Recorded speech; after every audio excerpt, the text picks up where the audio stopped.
今儿个门口邻居一台美的柜机空调双引擎，开机制热，一会儿显示出来16，16我们知道是内风机失速。接下来我们就把它拆开，测一下风机供电。这台空调有2个风机，白色插头风机1，红色插头风机2。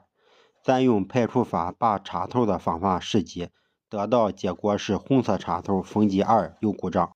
于是咱用万用表测量红色插头风机2供电是否正常，220伏供电正常，咱判断内风机有故障。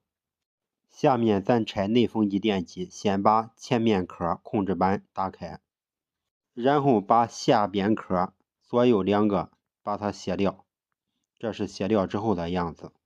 然后把所有的插头都拔掉，方便咱拆卸风机。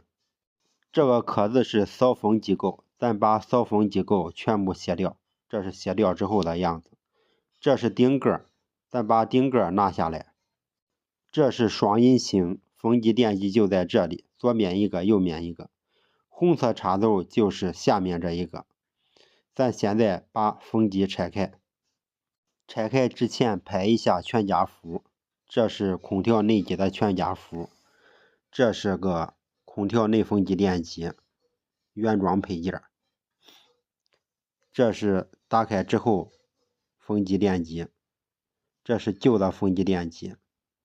咱把这4个螺丝拧下来，风轮上1个螺丝也拧下来，把旧的风机电机拽出来，把新的风机电机拿过来对比一下型号，对比一下柱长短一不一样。